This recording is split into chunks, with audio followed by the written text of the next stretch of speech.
आशा करता हूँ आप सब अच्छे होंगे। UP triple SC PAT exam के लिए भारतीय संविधान एवं राज्य व्यवस्था के महत्वपूर्ण 30 प्रश्नों के लिए ये हमारा दूसरा वीडियो है। अगर आपने हमारा पहला वीडियो नहीं देखा है तो प्लेलिस्ट में जाके यूपी ट्रिपल एससी पैट में जो प्लेलिस्ट है वहाँ जाके आप देख लीजिए। एक वीडियो और है जो संविधान के विशेष आर्टिकल्स पे बनाया गया है, आप उसको भी देखकर लाभ उठा सकते हैं।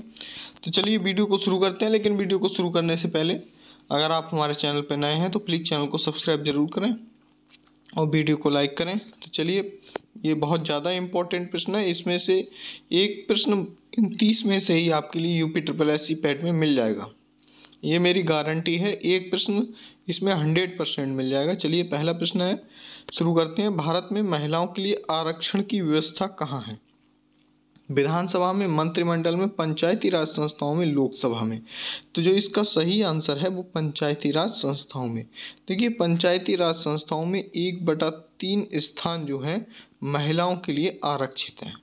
तो इस बात को ध्यान रखिए। प्रश्न नंबर 2 देखिए, किसी राज्य के राज्यपाल की नियुक्ति के लिए कम से कम क्या उम्र होनी चाहिए? 45, 50, 30, 35। तो जो इसका सही आंसर है वो है 35 वर्ष। प्रश्न नंबर 3 देखिए, अनुच्छेद 356 का प्रयोग कब और कहाँ हुआ? केरल 1959, जम्मू और कश्मीर 1956, मध्य प्रदेश 1957, बिहार 1958। तो जो इसका सही आंसर है वो है केरल 1959। नेक्स्ट प्रश्न नंबर देखिए, प्रश्न नंबर 4, नगर निगम द्वारा कौन सा कर लगाया जा सकता है? गृह कर, चुंगी कर, मनोरंजन कर, उपयुक्त सभी। तो इसका सही आंसर है उपरोक्त सभी। नेक्स्ट प्रश्न देखिए, प्रश्न नंबर 5, लोकसभा और राज्यसभा की संयुक्त बैठक किसके द्वारा आहूत की जा सकती है? राष्ट्रपति, लोकसभा के अध्यक्ष, संसद, राज्यसभा के सभापति। तो देखिए, जो 5वां प्रश्न है इसका जो आहूत की जा सकती है उसका तो आहूत आंसर होगा राष्ट्रपति। लेकिन इसकी अध्यक्षता कौन करता है? अगर ये बात आ जाए कि लोकसभा और राज्यसभा की संयुक्त बैठक की अध्यक्षता किसके द्वारा की जाती है तो इसका जो सही आंसर होगा वो होगा लोकसभा के अध्यक्ष। ठीक है, तो दोनों बातें याद रखिए। आहूत की जाती है संयुक्त बैठक राष्ट्रपति के द्वारा, जबकि अध्यक्षता की जाती है लोकसभा अध्यक्ष के द्वारा। प्रश्न नंबर 6 देखिए, संविधान के किस भाग में पंचायती राज व्यवस्था संबंधी प्रावधान किए गए हैं? भाग 9, भाग 6, भाग 3, भाग 4। तो देखिए, इसका जो सही आंसर है वो है भाग 9। ठीक है, आपको पता होगा 73 में संविधान संशोधन अधिनियम 1992 द्वारा भारतीय संविधान में जो भाग जोड़ा गया वह 9वां भाग था। ठीक है, और इसमें अनुसूचियां भी जोड़ी गई हैं, 11वीं अनुसूची जोड़ी गई है, जिसके द्वारा जो है पंचायती राज व्यवस्था की इसमें व्यवस्था की गई है। कौन सी अनुसूची जोड़ी गई? 73 में संविधान संशोधन 1992 द्वारा 9वां भाग और अनुसूची 11वीं। ठीक है, और ये जो भाग है, जो संविधान संशोधन अधिनियम है, वो किससे संबंधित है? वो पंचायती राज व्यवस्था से संबंधित है। चलिए नेक्स्ट प्रश्न देखिए, प्रश्न नंबर 7, 74 में संविधान संशोधन का क्या संबंध किससे है? देखिए, 73 में का संबंध पंचायती राज से अभी मैंने बताया था। ठीक है, पंचायती राज से। तो 74 में का जो संबंध है वो नगर पालिकाओं से। ये भी 1992 में ही पास हुआ था, साथ साथ दोनों अधिनियम पास हुए थे। ठीक है, तो इसमें भाग 9 का जोड़ा गया और अनुसूची 12 नंबर जोड़ी गई है। तो ये जो संबंधित है वो है शहरी स्थानीय स्वशासन से। ठीक है, 73वां हो गया आपका ग्रामीण स्वशासन से और 74वां हो गया शहरी स्थानीय स्वशासन से।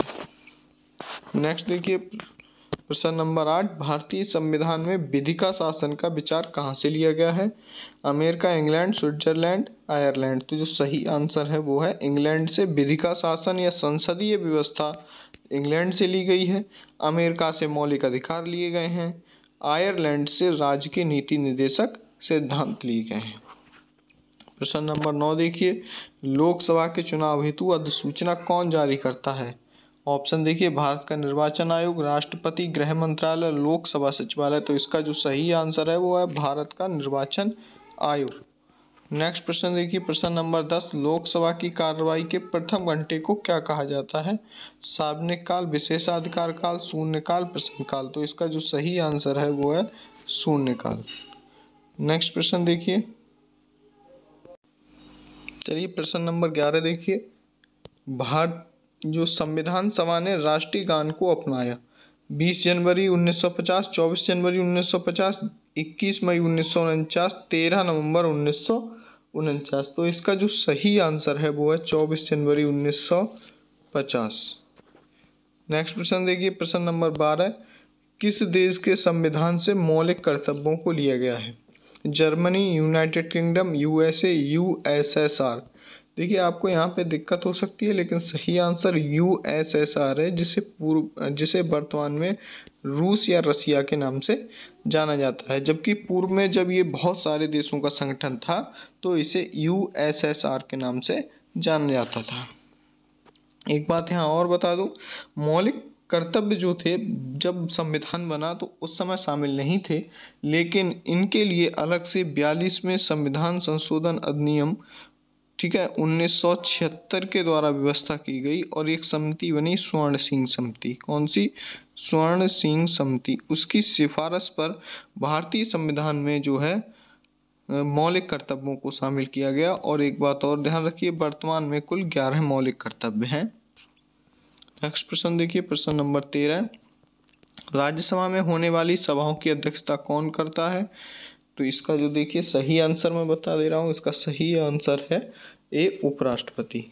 ठीक है, पता होगा आपने अगर कभी संसद टीवी पे या किसी पे देखा हो तो उपराष्ट्रपति जो होता है राज्यसभा का सभापति होता है। ठीक है, नेक्स्ट देखिए, प्रश्न नंबर 14, संविधान की प्रारूप समिति के अध्यक्ष थे? डॉक्टर राजेंद्र प्रसाद, जवाहरलाल नेहरू, सरदार वल्लभ भाई पटेल, भीमराव अंबेडकर। तो इसका सही आंसर है भीमराव अंबेडकर, जिन्होंने ड्राफ्ट कमेटी भी कहते हैं इसे, draft committee, DRAFT, draft committee. ठीक है, तो ड्राफ्ट कमेटी पूछा जाए या प्रारूप समिति पूछा जाए तो आप लगाएंगे डॉक्टर भीमराव अंबेडकर। प्रश्न नंबर 15 देखिए, भारत के संविधान की कुंजी किसे कहा जाता है? मूल कर्तव्य, मौलिक आधार, प्रस्तावना, राज्य की नीति निर्देशक सिद्धांत। तो इसका जो सही आंसर है वो है प्रस्तावना सी। ठीक है, नेक्स्ट देखिए, किस देश के संविधान से मौलिक अधिकारों को लिया गया है? तो मैंने थोड़ी देर पहले ही बताया था, ब्रिटेन, संयुक्त राज्य अमेरिका, आयरलैंड, रूस। तो संयुक्त राज्य अमेरिका से मौलिक अधिकार लिए गए हैं। एक बार फिर से देख लीजिए, ब्रिटेन से जो है संसदीय व्यवस्था या विधि का शासन लिया गया है, आयरलैंड से राज्य की नीति निर्देशक सिद्धांत लिए गए हैं, रूस से मौलिक कर्तव्य लिए गए हैं। नेक्स्ट देखिए, शिक्षा किस सूची का विषय है? संघ सूची, राज्य सूची, समवर्ती सूची, इनमें से कोई नहीं। तो देखिए, शिक्षा है, वन है, इस तरीके की चीजें, जनसंख्या है, परिवार नियोजन है, ये सब समवर्ती सूची का विषय है। समवर्ती सूची का विषय वो होते हैं, वो सब्जेक्ट होते हैं जिन पर राज्य और केंद्र दोनों की सलाह से या तो कोई कानून बनता है, और संघ सूची वो होती है जिस पे सिर्फ केंद्र कानून बना सकता है, और राज्य सूची वो होती है जिन पर सिर्फ कोई भी राज्य कानून बना सकता है। तो शिक्षा है, वन है, परिवार नियोजन है, जनसंख्या है, ये सब समवर्ती सूची का विषय है। राज्य सूची का विषय है पुलिस है, जेल है, इस तरीके के विषय राज्य सूची के विषय हैं। जो संघ सूची के विषय हैं वो विदेश मामले हैं, राष्ट्रीय रक्षा है, इस तरीके के विषय जो हैं संघ सूची के विषय हैं। नेक्स्ट देखिए, 18 नंबर, 8वीं अनुसूची में कुल कितनी भाषाएं शामिल हैं? 18, 20, 22, 24। तो इसका जो सही आंसर है वो है 22। 8वीं अनुसूची में कुल 22 भाषाएं शामिल हैं। प्रश्न नंबर 19 देखिए, डॉक्टर भीमराव अंबेडकर ने किसे संविधान की आत्मा कहा है? मौलिक अधिकार, मूल कर्तव्य, प्रस्तावना, संवैधानिक उपचारों का अधिकार। तो इसका जो सही आंसर है वो है संवैधानिक उपचारों का अधिकार। संवैधानिक उपचारों के अधिकार को भीमराव अंबेडकर ने संविधान की आत्मा कहा है। प्रश्न नंबर 20 देखिए, ग्राम पंचायतों का गठन किस अनुच्छेद में है? ये बहुत ज़्यादा इंपॉर्टेंट प्रश्न है। अनुच्छेद 50, अनुच्छेद 51, अनुच्छेद 40, अनुच्छेद 49। तो इसका जो सही आंसर है वो अनुच्छेद 40। अनुच्छेद 40 में जो है ग्राम पंचायतों के गठन की बात की गई है। प्रश्न नंबर 21 देखिए, किस अनुच्छेद में प्राथमिक स्तर पर मातृभाषा में शिक्षा देने का प्रावधान है? यानी प्राथमिक स्तर पर, सिर्फ प्राथमिक स्तर की बात कर रहा है, में मातृभाषा में शिक्षा देने का अधिकार है। तो देखिए ऑप्शन 351, 350 का, 368, 370। तो इसका जो सही आंसर है वो 350 का। अगर आपको इम्पोर्टेंट सभी अनुच्छेद देखने हो तो कृपया प्लेलिस्ट में जाइए और वहाँ हमने 50 महत्वपूर्ण अनुच्छेदों के बारे में बताया है, वहाँ से देख लीजिए, आपको इनमें से मिल जाएंगे। प्रश्न नंबर 22 देखिए, भारतीय संसद में शामिल है? केवल लोकसभा, केवल राज्यसभा, लोकसभा और राज्यसभा, लोकसभा, राज्यसभा एवं राष्ट्रपति। तो देखिए सही आंसर है लोकसभा, राज्यसभा और राष्ट्रपति, क्योंकि प्रेसिडेंट ऊपर होता है और लोकसभा और राज्यसभा, देखिए लोकसभा और राज्यसभा, ठीक है, इस प्रकार होती है। क्योंकि कोई भी कानून तभी पारित होता है जब लोकसभा द्वारा पारित हो जाए, फिर राज्यसभा द्वारा, और बाद में राष्ट्रपति अपनी सहमति दे दे, ठीक है। तो तीनों शामिल हैं भारतीय संसद में। नेक्स्ट देखिए प्रश्न, राष्ट्रपति पर महाभियोग की प्रक्रिया किस अनुच्छेद में वर्णित है? तो देखिए 23वां, महाभियोग की प्रक्रिया अनुच्छेद 52, 53, 54 और 61। तो जो सही आंसर है वो राष्ट्रपति पर महाभियोग अनुच्छेद 61। नेक्स्ट देखिए प्रश्न नंबर 24, लोकसभा के प्रथम अध्यक्ष थे? गणेश वासुदेव मावलंकर, अनंत सैनम आयंगर, हुकुम सिंह, नीलम संजीव रेड्डी। तो लोकसभा के प्रथम अध्यक्ष थे या प्रथम लोकसभा के अध्यक्ष थे वो है जी.बी. मावलंकर भी आ जाता है कभी कभी, जी.बी. मावलंकर या गणेश वासुदेव मावलंकर, ठीक है। नेक्स्ट प्रश्न देखिए प्रश्न नंबर 25, राज्यपाल अपना त्यागपत्र किसे दे सकता है? मुख्यमंत्री, उच्च न्यायालय के मुख्य न्यायाधीश, प्रधानमंत्री, राष्ट्रपति। इसका सही आंसर है राष्ट्रपति को, ठीक है। प्रश्न नंबर 26, वित्तीय आपातकाल किस अनुच्छेद में वर्णित है? 352, 356, 360, 365। तो जो इसका सही आंसर है वो है 360। 360 में वित्तीय आपातकाल है, 352 में देखिए राष्ट्रीय आपातकाल है, ठीक है, और जो 356 और 365 है वहाँ पे राष्ट्रपति शासन, ठीक है, ये राष्ट्रपति शासन से संबंधित है। जब किसी राज्य में राष्ट्रपति शासन लगाया जाता है तो या तो 356 के आधार पर या 365 के आधार पर लगाया जाता है, और पूरे देश में अगर राष्ट्रीय आपातकाल लगाया जाता है कभी तो 352 और वित्तीय आपातकाल 360। मजे की बात यह है अब तक भारत में एक भी बार वित्तीय आपातकाल नहीं लगाया गया है।